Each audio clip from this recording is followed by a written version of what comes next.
What's up everybody, I'm Kane from Dusty Oregon and welcome to my album reviews for the week of January 28th. I've got 4 albums to go through this week for you, but before we get into that, don't forget to subscribe, follow the channel, as well as all my other socials, which you can find in the description. And as well, don't forget to check out my store, dustyoregon.bigcartel.com. There is some limited edition merch still available up there, so you might want to get your closet filled with some of that stuff. Other than that, I think it's time to get into the music, so let's get it. We've got Danish pop superstar Ma with her third album, Motordrome, which not only happens to be her third album, but also her least enticing release to date.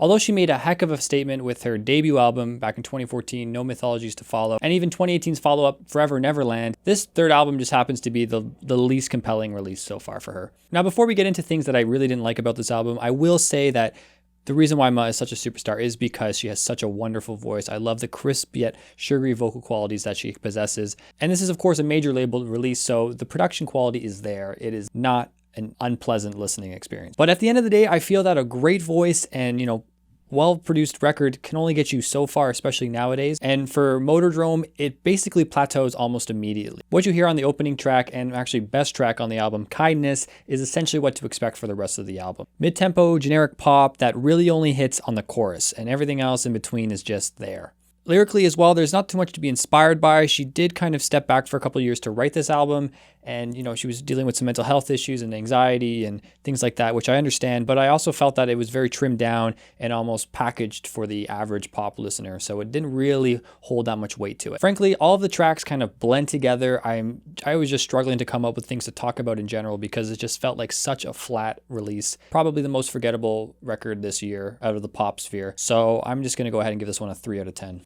All right, up next is South London's Samm Henshaw, his new album, Untidy Soul, which also happens to be his debut release, which is a bit odd to say because he's been releasing such a steady stream of music over the last 5-6 years, was even signed to a record label but got dropped before putting out a debut album.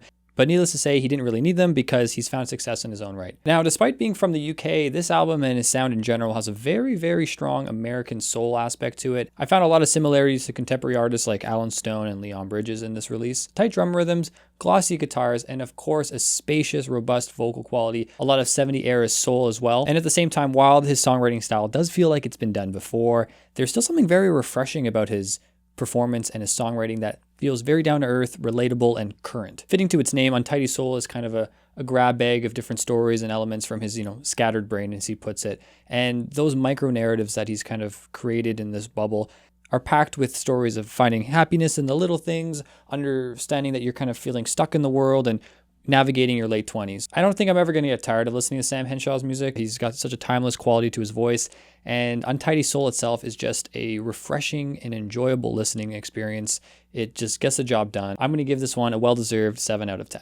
Next up is the debut album from New York-based neo R&B artist Amber Mark, 3 Dimensions Deep. This is a towering 17-track effort, and it is a behemoth of a record. She's been making a name for herself over the last few years with a handful of wonderful EPs and singles, and for a debut that's been long awaited, it makes a wonderful statement of who she is as an artist. And as for the title, the album itself can be seen as a sort of concept album. She does play with it in 3 acts. The first being her acknowledging her self-doubts and insecurities, her second act kind of dealing with those, and then the third act being a stronger woman and her coming out on the other end with a stronger confidence. And while the songs match her shift in confidence lyrically throughout that progression, the tracks themselves, the composition of them never really hold back, and I found that she made a lot of really strong statements sonically throughout the track list. With her voice at the helm, 3 Dimensions Deep kind of dips R&B into different paint colors, coming out in a variety of styles and colors, including pop, dancehall, funk, and soul, all of which she masterfully shifts her voice to match.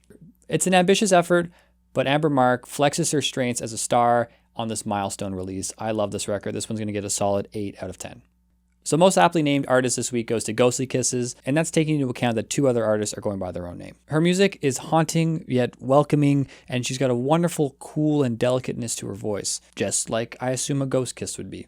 And keeping up with the trend on her debut full-length album, Heaven Wait, the musician blends ambient orchestral arrangements with some lighthearted, electropop influences that you might see on a London Grammar or Church's album. And it's a style that suits her voice perfectly as she raps together themes of loss, grief, love, and desire in her lyricism. And there's a melancholic elegance to it, the way she compounds the music and her words together for this record. And the cinematic strengths of chamber pop are actually the foundation of Heaven Wait. Beautiful old piano, some strings that come in and out. But at the same time, her vocal effects and synthesizers kind of replicate the intensity and the cinematic qualities of an orchestra.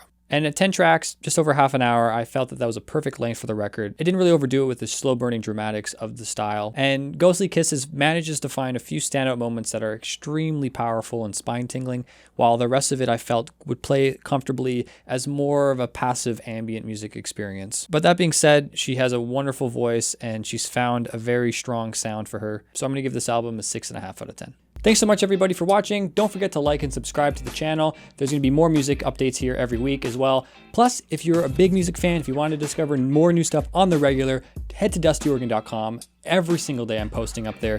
See you next week.